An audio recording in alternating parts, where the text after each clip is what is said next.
Hey, how's it going? My name is jackiefishhh and welcome back to some more Total War Arena. In today's video, we're going to be taking a look at an insane replay I got the other day playing my tier 9 Greek Cavalry. It was just crazy though. It was pretty late night, so because of that, the matchmaking wasn't on point, and I think there was something like 20 horses in the game, which was just crazy. And me and a fellow member, which I've played with quite a few, Hell Sun Tzu, went ahead and just dismantled some infantry just with our cavalry because they were getting separated like lambs to the slaughter, and we would just descend upon them like the wolves we are. It was really cool, and it was just a really fun map because it was so scrappy, much like my other Sulla one I recently uploaded. It was just a full-on scrap fest, and it was really fun because it was high tier, and it is definitely one of the funner games I've had recently, especially because there was no artillery in it, which always makes a big difference, obviously until the nerf comes in and artillery kind of falls back in place.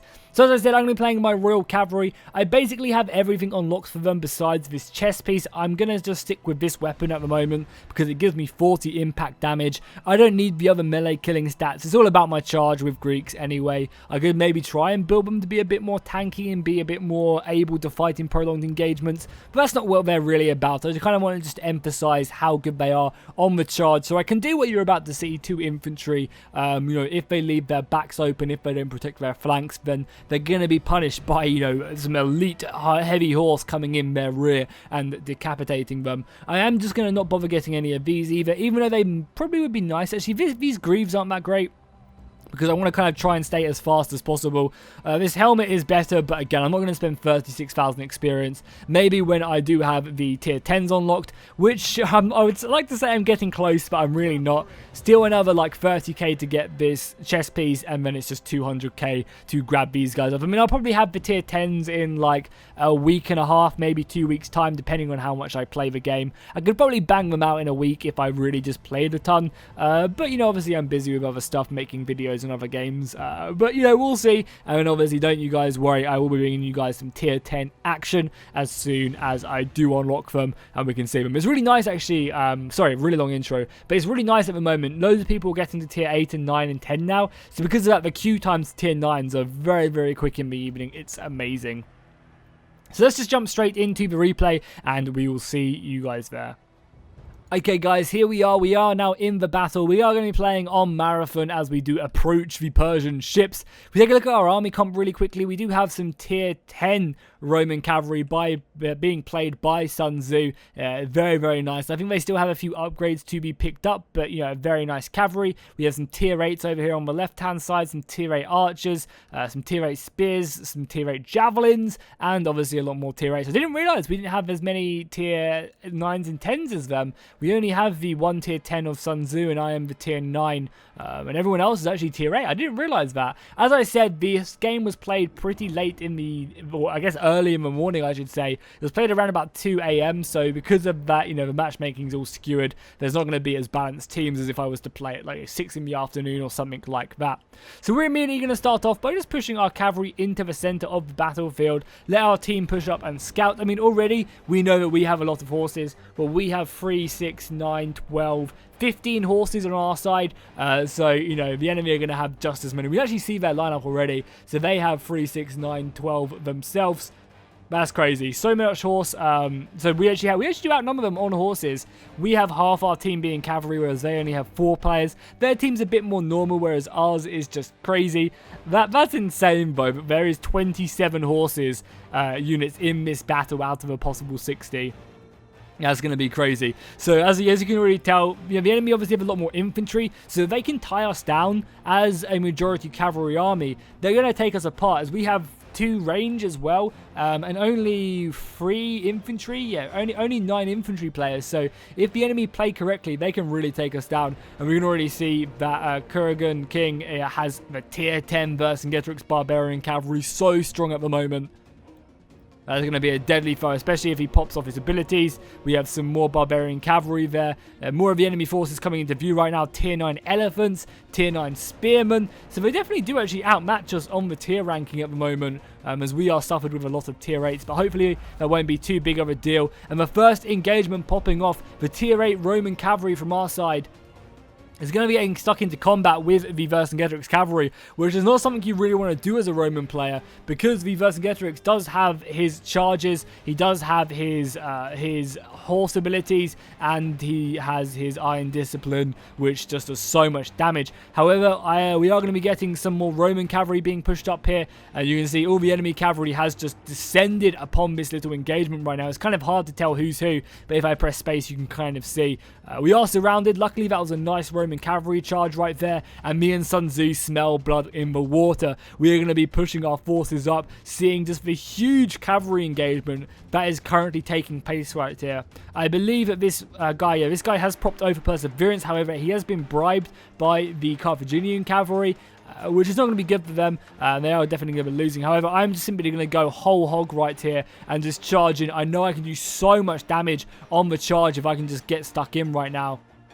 So you're going to see me go in right there, do a lot of damage to the Barbarian Cavalry. However, the Barbarian Cavalry can now wrap around. Kingdom can just use his better melee stats just to take me apart. So I need to make sure that I follow up here. We also have Hell Sun Tzu also going up, but just protecting my flank a little bit, stopping this cavalry from coming flying in and just taking me apart, which was really nice that he was protecting that. And again, I'm going to come flying in. I know I need to try and kill King's cavalry as soon as possible, because if Kurgan can, continue to fight me, he is going to disintegrate me, as he has much better melee cavalry.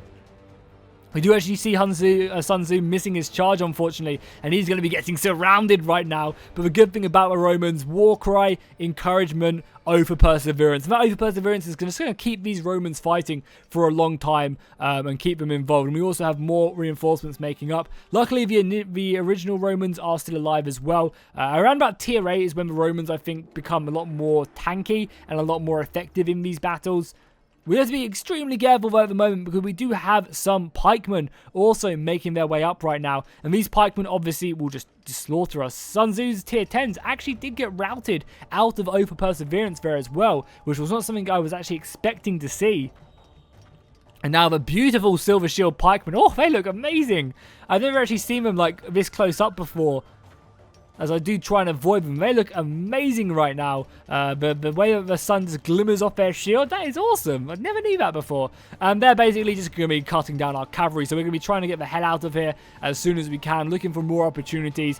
But it's not looking great for us. We lost a decent amount of our cavalry in that overall battle, and now the enemy are starting to push their infantry advantage. If they stay clumped up together and just move on our base, there is very little we can actually do to beat them. We need to kind of segregate them, use our numbers to force them away, and then push on. Luckily though, we do have some javelins over here on the left hand side, and then we're going to be trying to focus down these tier 9 elephants. The tier 9 elephants look amazing as well. Look at that. The tier 9 elephants just look so heavily armored. The tier 10s look awesome as well. So if I ever get any replays with them, I'll sure to show you guys. But these javelins are just having a field day right now. Obviously, the infantry caltrops moving these guys back, forcing them away. And even the javelins, the tier 8 javelins aren't doing a crazy amount of damage to the tier 9 war elephants. However, they are doing damage, and that's the main thing. They're slowly whittling them down. We're going to be pushing more horses around here. We are going to try and just finish this battle off as soon as possible. Again, thankfully, we just had the superior cavalry in this fight, which was unfortunate for Kurgan, who is now going to be getting killed right here. We also managed, I believe, to anvil him before he could really use his Vercingetorix abilities. So it's just unfortunate that he didn't have more cavalry or more infantry to back him up, which is going to be good for us. We also do have the missile advantage, again encouraging the enemy to push towards us. As long as we protect it with our forces, which is exactly what Sun Tzu's doing right now, they can stay safe and they can just rain down fire. Granted, against, tier 8 and tier 9 testudos and ray shields, it's not going to be doing too much damage, but it can definitely pick away a few of the horses and nullify that advantage that the enemy have, and really push our advantage we have. We also have some javelins down here, which need to be very, very careful. Granted, javelins are a pretty safe unit. They can avoid a lot of the battles, a lot of the cavalry, by just putting down infantry caltrops and stuff, but eventually they will get caught out if they're not careful. They do have some of the Sacred Band, though, the tier 8 Greek hoplite unit coming down just to cover them from any missiles that do come their way, and they can just throw their javelins. Now, I don't think they get a ton of kills on the testudo, but they do rack up some damage, and even if it's just 1 point of damage, that still counts, man. It's still a lot. It really does help out. So right now the enemy is doing the smart thing. They're pushing center. Honestly, they should have really just pushed their base with all their infantry they had and forced us to go back really defensive. I think that would have been a great strategic move by them. Maybe send some units to scare off the archers and then just cap with like 6-7 units. They would have capped really quickly and made it very hard for us to stop that.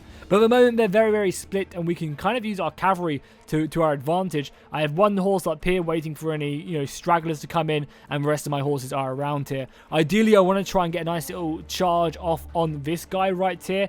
If he doesn't see my cavalry in the long grass, I'm kind of trying to force him to come in to attack this unit, which is AFK right now. Obviously, I'm paying attention right here. You can see my micro going on. I'm trying to encourage him to charge in so that I can counter-charge and kill all of his units. I get a little bit impatient, though, and just go off. I see him coming into here, and I try and get that charge off on him. I am going to get some of the units, but he's going to be quite fast using that turning speed, and he's going to escape with the majority of his cavalry. I then immediately try and bring up this horse unit. I say immediately. There we go. It's on slow-mo. That's why it's a little bit slower. But then I try and bring up this unit to stop him from then counter-charging me and taking me out or trying to cut me down. Also, because of that entire time and spreading out my units, does mean I'm going to get caught out. Anthemos is going to come in and kill quite a few of my horses, which was my bad. I should have been better on the micro right there. Thankfully, though, 45 Asher is going to come in and save my bacon. I would have lost my entire horse unit, which would have been huge if it wasn't for him. So, massive thank you to him for keeping me alive. My cavalry unit is going to be pushing to the center. And right now, the balance of power is in our favor. But again, we have no real way of dealing with their infantry. If they can just get on our javelins, then they're going to have a great time of this battle. Because we just have a ton of cavalry left. And the cavalry's not going to do much unless we can segregate their forces. Granted, having the javelins is huge. But all it takes is for them to engage our infantry and then use their horses to take us out. And there's not really much we can do. So this is where we start going into overdrive right now. We realize that, the enemy have too much infantry right now. What are we supposed to do against all these pikemen if they do come in? Same with the elephants as well. The elephants are still extremely healthy. The tier 9 is looking very, very nice, slaughtering away our infantry and really starting to turn the tides back into the enemy side. Right now, I am pinging Sun Tzu. We're not in a party or anything. We're playing solo, but I'm telling him, I'm pinging him, and he knows exactly what we're going to do. We are going to wombo combo this Leonidas pike. Because the thing is, if I can get my anvil down before he pops his whole line, we can rout him really easy. He might still be able to get his pikes down, which you're going to see he does exactly that as I come flying in. He gets his pike down, but I'm going to anvil almost immediately right now to start this unit, and then that means he can't hold the line, meaning that the cavalry chargers coming in from all the flanks are going to rout him and take him down. Pikes are invulnerable from the front almost. However, if you can come around the flanks, anvil them, stop them from popping that morale buff, or even stopping them from popping their charge ability, you just saw how quickly we took that out because it was a segregated unit. It didn't have any support. And I could pop that anvil on him, which silences him. And I just do exactly the same right here. I'm telling Anthemos, let's go. I'm telling Sun Tzu, let's go right there. I charge him that unit, miss, but it doesn't really matter. As long as I get the anvil in, we just rout him immediately because he's by himself and we're kind of just picking away. Obviously, no fault to the enemy players at all. It's not their fault they're getting kind of caught out. This is a very scrappy battle, which really lends itself. And I feel like me and Sun Tzu are working pretty well together to segregate these units and come in. Now, granted, if he could have maybe got up to these choke points, there's a lot of ways where this tactic won't work. So please don't just start saying that cavalry's OP, because this is only working because we're ganging up. And we're just obviously that mobile force that can come in and hit them flanks. And I think the anvil is key to this strategy right now, because without the anvil, we wouldn't be able to silence them, we wouldn't be able to slow them, and they'd be able to do a lot more stuff. Again, I'm going to come in here and just kind of feint that charge. Again, he's taking damage when he pulls out of that engagement, so it's kind of worth for me just to do that. And now we're just going to be wrapping around this right-hand side, looking for more strikes. This is going to be our next engagement. Sun Tzu going in against Lita, and then I'm going to come flying down. Again, he's going to form pike phalanx, but it doesn't really matter because I know that we have more reinforcements. I pop my anvil off on this unit, so the pike phalanx isn't going to be doing too much, and then we're just going to be able to, surround it with the cavalry. Again, we're segregating their forces and then pouncing on that. If they were a unified force, there's no way we'd be able to do this right now. It'd be extremely hard. Even if they just had 3 units together, it'd be really hard to do this because obviously they could outmatch us. Because we're finding these individual units right now, we can use that to our advantage. We're also managing to finally take down the tier 9 elephants. These tier 9 elephants took a huge pounding. I mean, look at the javelins in them right now. It's pretty crazy. And I think finally one of them's about to go down. However, not without a fight. He's still going to be roaming around. Obviously, elephants can't be broken as well. It'd be really cool to see like a rampage mechanic where they maybe get a bunch of health back, but just start going uncontrollable. There's still one elephant left as well. That's crazy how tanky they've been. Again, we're trying to come in here. This was kind of a little bit more failed right now. But I'm going to pop my anvil off. Sunzi's going to come in as well. And we're doing some good damage. So I don't know if I completely forgot what I was going to say. Countercharging cavalry is a great way as heavy infantry to take them out. Granted, I'm Greek cavalry, so I'm still going to do a decent amount of damage on the charge, even if they countercharge. However, pulling out of these battles against proper units, I'm going to lose so many men. And you can already see right now, look how quickly I'm dying right now, just against this many dudes. So, these charges with cavalry are, they'll do a big initial damage, but over time they will definitely go down and not be beneficial for the charger, especially if you counter charge as well. You can pretty much nullify the entirety of the enemy charge. So at the moment the battle is looking really good for us. We are going to just kind of take down this last elephant. I'm actually going to triple speed it right now because I believe we just end up going to a base without too much action happening now. But overall, I thought it was just a really fun battle. Lots of hammer and anvils going on, lots of craziness. We finally managed to take down the elephants with the javelin toss, and now all we're doing is just going to the base, capping the base, getting some extra points. If we take a look at the points as well, you can see I got 2,000 aggression, which is pretty decent at this high tier. I'm always happy. Kind of 2,000 aggression is kind of like my benchmark for my aggression. If I hit 2,000 aggression, I'm happy with my performance. As it's kind of hard to get that. Right here, all you see is us doing is just getting more points. The capping is a little bit snide, but I mean it's in the game, so I'm not going to not show it or anything. This is part of the game, and it just gives you more points, and you kind of grind up a little bit. I mean, Creative Assembly haven't said that this isn't okay. It's in the game, so we're going to do it. Why the hell not? We don't do it for ages, though. We do end up quitting, in a second once we do rack up some extra points, which obviously will help us level up and stuff. So yeah, we are going to end up winning this battle. I just thought it was a really fun cavalry engagement, a battle with lots of horses going at it with one another, and also I really enjoyed the way that we managed to take out some heavy infantry as cavalry by just hitting it from every side and silencing it before the unit can use any of its bonuses. So we really managed to take the advantage right there. So if you enjoyed that, please make sure to drop a like and a comment down below. Let me know what you want to see next, and I'll see you guys in the next one.